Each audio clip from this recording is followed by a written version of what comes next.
اگر انسان اللہ کی عبادت کے لیے وقت نکالے تو اس کے 5 فائدے ہیں.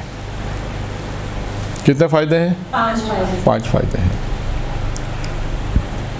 خدا کہتا ہے میری عبادت کے لیے وقت نکالو. پہلا فائدہ، میں تیرے دل کو توانگری سے بھر دوں گا، یعنی مالداری سے. اب آپ دیکھیں، اگر آپ ہم سب اللہ کی عبادت کے لیے ایک وقت خاص معین کریں، خاص وقت نکالیں، یعنی عبادت یہ روزانہ کی جو عبادت ہے اس پہ انسان اپنے آپ کو مشغول رکھے. خدا کہتا ہے میرے لیے وقت نکالو.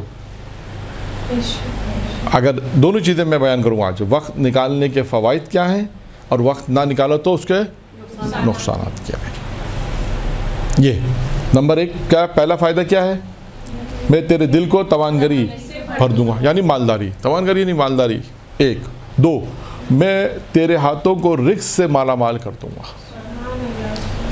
یعنی آپ دیکھیں، اگر اللہ کے لیے ہم عبادت کے لیے وقت نکالیں تو خدا کیا کہتا ہے کہ میں تیرے ہاتھوں کو رزق سے بھر دوں گا.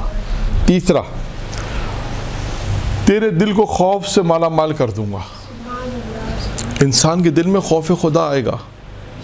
یہ بہت ضروری ہے خوف خدا کا آنا. اگر خوف خدا کا خوف نہ ہو تو انسان نہ پھر عبادت کرے گا نہ پھر اس سے ڈرے گا، تو اس کا نتیجہ کیا ہوگا؟ پھر انسان گناہ کرے گا. یہ اس کا نتیجہ ہوگا. یعنی خوف کو آنا ضروری ہے انسان کے دل میں. اور بعض جگہ جو آئے گا، پہلے بھی میں نے بیان کیا ہے کہ ذکر الہی میں بھی آیا ہے، خوف خدا میں بھی آیا ہے کہ خوف خدا یہ ہوتا ہے کہ انسان کے سامنے جب کوئی ایسا مقام آئے یا ایسا موقع آئے کہ جو کام خدا نے کہا کہ انجام مت دو، اب انسان کیا کرے؟ خدا کو یاد کرے، خوف کرے، پروردگارہ تو نے حکم دیا کام میں نہیں کروں. یا خوف نہیں ہے، انسان بے دھڑکی سے کام کرے. یہ انسان جو گناہ کرتا ہے، یہ جسے ہم کہتے ہیں جرأت ہے. گناہ کیا ہے؟ جرأت ہے. ایک جرأت ہے کہ خدا کہہ رہا نہیں کرو، میں کہا میں کروں گا. یعنی ایک طرح سے دیکھا جائے تو یہ اب انسان اگر خدا کے لیے وقت نکالے گا عبادت میں تو پروردگار عالم کیا کام کرے گا؟ اس کے دل میں خوف آ جائے گا. یعنی خدا اس کو ایک ایسی صفت دے گا. خوف ایک صفت ہے. خوف ایک صفت ہے، یعنی اس کے اندر وہ خوف پیدا ہوگا کہ جب بھی کوئی کام ایسا ہوگا جہاں یہ حکم آئے کہ اس کام کو انجام نہ تو فوراً کہے گا خدا میں تیرے سے خوف کر رہا ہوں. اور وہ کام کب ہوگا؟ جب ایک طرف اس نے عبادت کی ہوگی، ایک طرف اس نے حکم الہی کو انجام دیا ہوگا، عبادت میں اپنے آپ کو مشغول رکھا ہوگا، تو اس کے اندر خوف پیدا ہوگا. یہ بہت سرسری سا میں بیان کر رہا ہوں، اور شاید پہلے بھی خوف کے متعلق بہت سے واقعات بھی بیان کیے کہ خوف خدا انسان میں ہونا چاہیے. اور یہ ہوتا ہے نا کہ ضمیر ملامت کرنے لگتا ہے کہ یہ چیز نہیں کرو، یہ خوف پیدا ہونے لگتا ہے. یعنی سمجھا نہیں کیا پوچھنا چاہ رہی ہے؟ یہ کہہ رہے ہیں سر عبادت ہم لوگ کریں گے تو یہ ہمارا دل نرم ہو جائے گا. ٹھیک ہے. سر آپ نے کہا کہ نا خوف خدا ہمارے دل میں زیادہ پیدا ہو جائے گا. تو اسی طریقے سے یہ جب ہم مطلب اسے کوئی برا کام دیکھ رہے ہوتے ہیں تو یہ ہمارا ضمیر خود ہی ملامت کرنے لگتا ہے. یہ وہی چیز ہے. اس کا مطلب یہ ضمیر ملامت جو کر رہا ہے یہ کیا چیز ہے؟ خوف خدا. یہ اسی کو خوف خدا کا نام دیا. یعنی ضمیر کے اندر اس بات کا آنا کہ یہ کام ہے، یہ کام نہیں کرنا، یہ غلط ہے، یہ خود خوف خدا ہے. یعنی کون سی چیز تھی جو ضمیر کو یہ کہہ رہی کہ غلط ہے؟ خوف خدا. اور یہ دیکھیے آپ ہم نے ہمیشہ پریکٹیکلی بات کی، معاشرے کے اندر یہ دیکھیے گا یہ کم ہے. کم اس لیے کہ جب ہم معاشرے میں جاتے ہیں تو جب بہت سی کام ایسے دیکھتے ہیں کہ جس میں دیکھتے ہیں گناہ ہو رہا ہے تو ہم کہتے ہیں اس کا مطلب خوف نہیں ہے اس میں. یعنی خدا کا خوف ختم ہو گیا نا. اگر معاشرے میں کوئی گناہ کر رہا ہے، کہیں ہم ایسی محفل میں گئے ہیں، عموماً محفلوں میں زیادہ ہوگا، میلاد میں زیادہ ہوگا، ان محفلوں میں زیادہ ہوگا جہاں خوشی کا موقع زیادہ ہوگا، وہاں خدا کی نافرمانی زیادہ نظر آئے گی بنسبت کے غم کے موقع پر. وہاں پہ تو شاید انسان خدا سے ڈرتا ہے. لیکن جو دیکھیں وہ ذکر الہی میں نے بیان کیا تھا، ذکر الہی میں جو خوف کا ایک مقام آتا ہے کہ ذکر الہی میں جو قلبی تھا، قلبی ذکر الہی کیا تھا؟ 6 موارد تھے جو میں نے بیان کیے تھے. ذکر الہی میں 6 موارد تھے. اس میں ایک موقع یہ تھا کہ خوشی کے موقع پہ خدا کو یاد رکھنا. یہی تھا کہ آج ہمارے گھر میں خوشی ہے، آج ہم خدا کے حکم کے مطابق ہیں یا نہیں ہے، یا وہ ہے یا نہیں ہے. اگر ہے تو اس کا مطلب ہے خوف خدا ہے، ہم نے خدا کو یاد رکھا ہوا ہے، وہ قلب کے اندر خوف ہے. آج کوئی ایسا کام ہم اپنے معاشرے میں، اپنے گھر میں آتا، معاشرہ تو بہت بعد میں آئے گا، سب سے پہلا تو انسان کا اپنا گھر ہے جہاں سے دین شروع ہوگا. یہ ذہن میں رکھیے گا، دین ہمیشہ اپنے گھر سے شروع، اس کے بعد خاندان میں، سماج میں، معاشرے میں، اس کے بعد وہاں پہ دین کی بات آئے گی۔ تو خیر خوف خدا، بات زیادہ طولانی نہ ہو جائے۔ تیسرا جو فائدہ وہ کیا ہے؟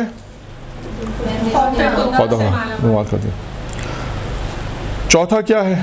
چوتھا فائدہ تیرے فاقوں کا سد باب کر دوں گا، تیرے فاقوں کا جو راستہ ہے اسے بند کر دوں گا، اسے روک دوں گا۔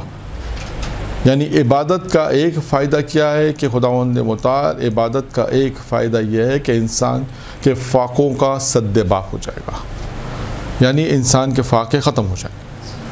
یعنی وہ اسباب، یوں کہہ لیجئے کہ وہ اسباب جس سے انسان کے پاس فاقے ہوتے ہیں، خداوند متعال اس اسباب کو ختم کر دے گا۔ یہ چوتھا فائدہ۔ اور پانچواں فائدہ کیا ہے؟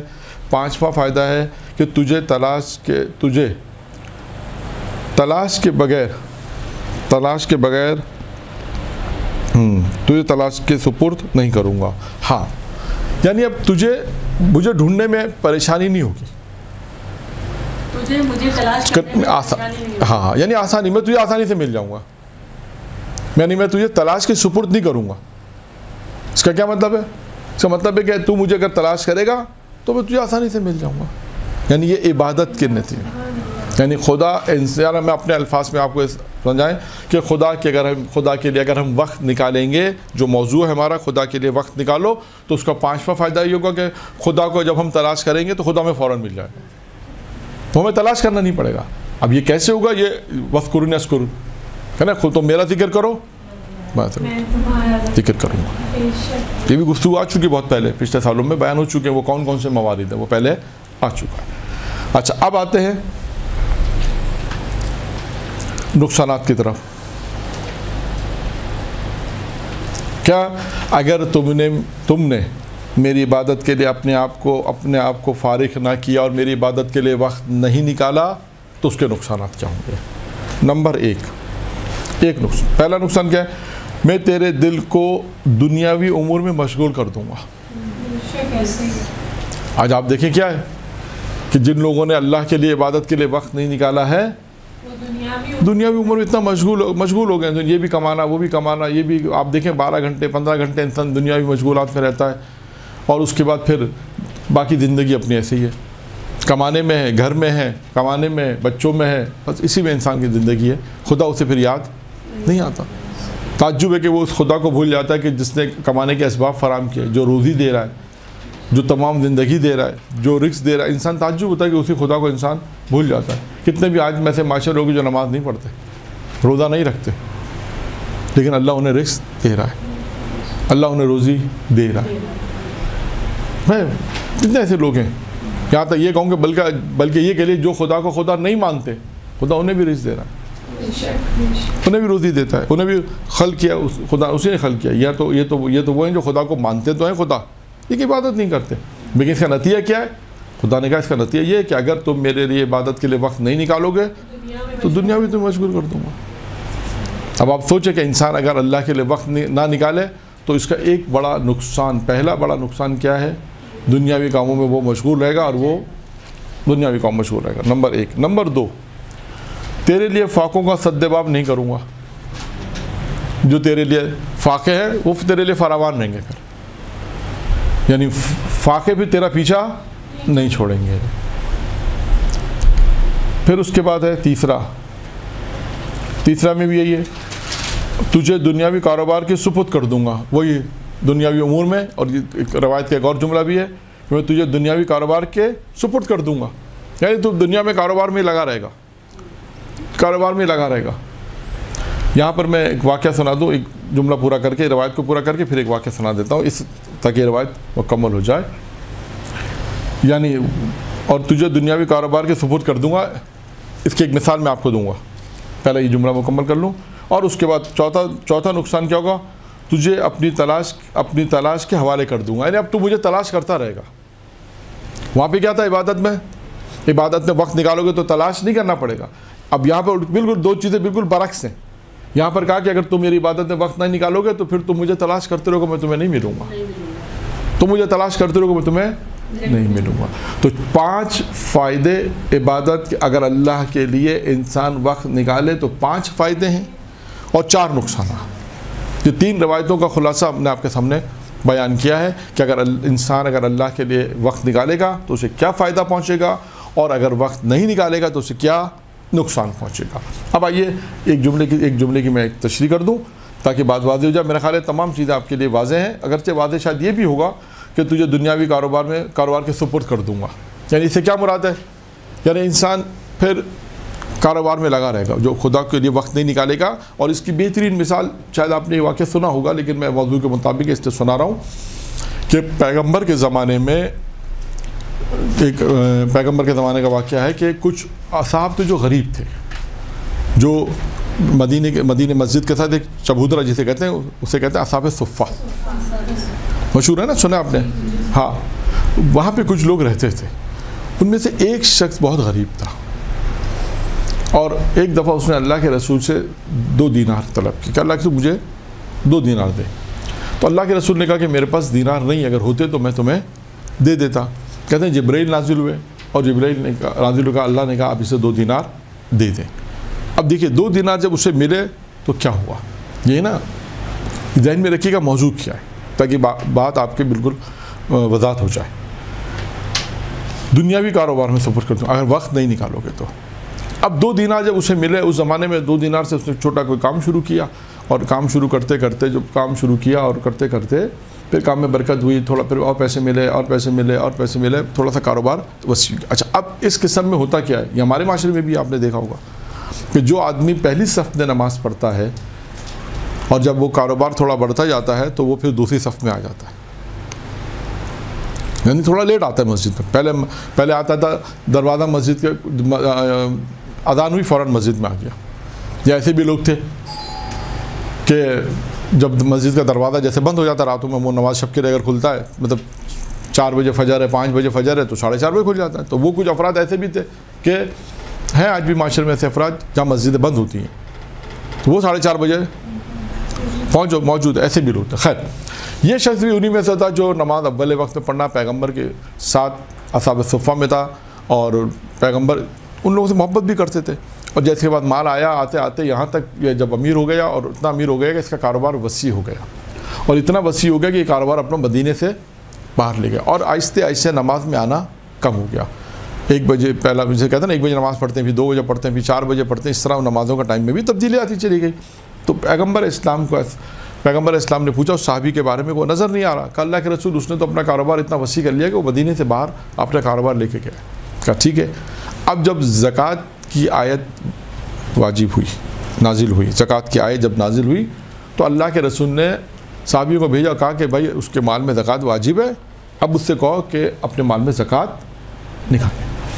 صحابی گئے اللہ کے رسول کے فرمان پہ، صحابی گئے، انہوں نے جا کے حکم سنایا کہ اللہ کے رسول نے حکم دیا ہے کہ اللہ کا حکم ہے کہ اب تمہارے مال میں زکوٰۃ ہے، تم زکوٰۃ ادا کرو. تو اب اس کا جملہ سنیے گا کیا ہے، جو اصل بات ہے وہ یہ ہے.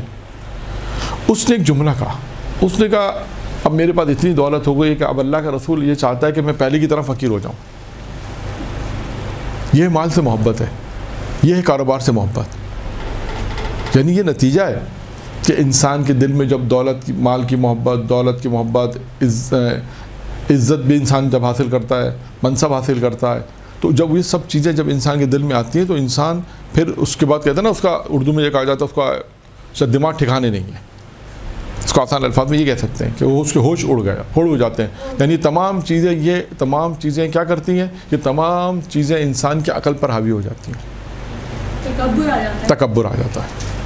اور اس کے بعد جب اس نے ایک جملہ کہا، اس نے کہا کہ اللہ کا رسول جو چاہتا ہے کہ میں پہلی حالت میں آ جاؤں، یہ جملہ کہا. اور اس کے بعد یہی جملہ ان صحابیوں نے اللہ کے رسول کو جب جواب سنایا تو اللہ کے رسول غمگین ہو گئے. افسوس ہوا کہ اتنا پیسہ ہونے کے باوجود بھی اس سے جو زکوٰۃ مانگی تو یہ جواب دیا. تو کہتے ہیں جبرائیل نازل ہوئے. جبرائیل نے پوچھا آپ کیا چاہتے ہیں؟ اللہ کے رسول کہا ہاں میں چاہتا ہوں یہ اپنی پہلی حالت پر آ جائے. کہا ٹھیک ہے آپ اسے 2 دینار طلب کریں، 2 دینار طلب کریں جو آپ نے دے. اللہ کے رسول نے اس کو طلب کیا اور اس سے کہا کہ وہ 2 دینار جو میں نے تمہیں شروع میں 2 دینار دیے تھے مجھے واپس کر دو. اس نے کہا آپ جو چاہے جتنے چاہے لے لیں، اب تو دینار بہت سارے ہو گئے میرے پاس. اللہ کہتے ہیں کہ نہیں مجھے صرف وہ 2 دینار چاہیے. کہتے ہیں کہ 2 دینار اس نے اللہ کے رسول کو دیے اور مال میں سے ایسی برکت اٹھی کہ ایسے ایسے نقصان ہوتے ہوتے ہوتے ہوتے واپس اسی جگہ پر آ گئے جہاں پر پہلے یہ ہے. تو اسے کہتے ہیں کہ تمہیں اب دیکھیں نتیجہ کیا تھا. ہماری گفتگو تھی کہاں پر تھی؟ تجھے میں دنیاوی کاروبار میں کہ سپرد کر دوں گا. اللہ کے لیے وقت نکالنا چھوڑ دیا. جب اللہ کے لیے وقت نکالنا چھوڑا تو نتیجہ کیا نکلا؟ مال کی محبت، کاروبار کے سپرد. یہ طریقے چیزیں، یہ اس واقعے سے ہمیں نتیجہ ملتا ہے کہ انسان ایک تو کیا نتیجہ ملتا ہے کہ اگر مال کی محبت ہوگی، مال کی محبت آئے گی تو انسان وقت پہ اللہ کا بھول جائے گا، وقت پہ نماز نہیں پڑھے گا. اس واقعے میں ایک اور نتیجہ بھی اگر کوئی بیان کرے، ایک اور نتیجہ بھی ہے اس میں، کوئی بیان کر سکتا ہے؟ میں نے تو تھوڑا سا سرسری سا بیان کیا ہے کچھ نتائج کہ مال کی محبت نے کیا نقصانات پہنچائے، کہ نماز سے دور، عبادت سے دور، پھر اس کے بعد مال کی محبت آ گئی، پھر یہ جملہ کہہ دیا کہ اللہ کا رسول تو مجھے وہی چاہتا ہے میں ویسا ہو جاؤں.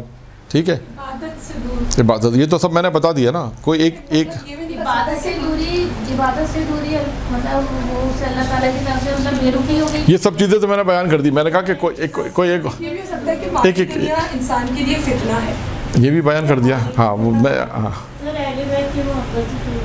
یہ بھی ہو سکتا ہے. اصل میں اس میں ایک نقطہ یہ کہ عطائے آل محمد، اگر جو آل محمد عطا کرے تو انسان فرش پہ پہنچ جاتا ہے، اور واپس لے لے تو انسان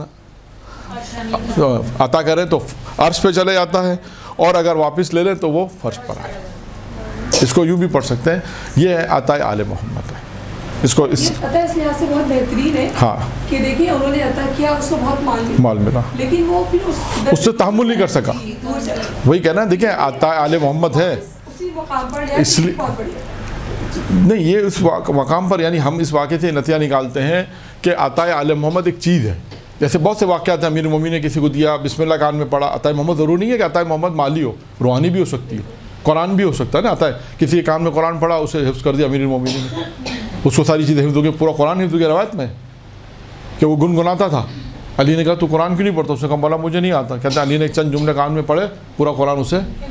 تو یہ عطائے آل محمد ہے، عطائے امیر المومنین. اسی طرح بسم اللہ والا واقعہ جو پہلے پڑھ چکے ہیں وہ بھی عطائے امیر المومنین. تو اب ایک موضوع ہے عطائے آل محمد کے عنوان سے. عطائے آل محمد کے عنوان میں کیا ہے کہ دیکھیں یہ جب عطا کرتے ہیں تو انسان فرش پہ پہنچ جاتا ہے، اس کی زندگی تبدیل ہو جاتی ہے، چاہے وہ روحانی اعتبار سے ہو چاہے مالی اعتبار سے ہو.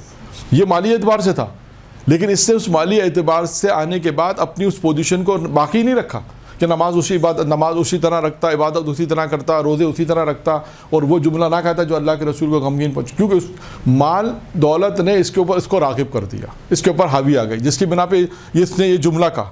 اللہ کے رسول کو ناگوار گزرا تو اللہ کے رسول نے کہا میں چاہتا ہوں یہ واپس وہیں آ جائے.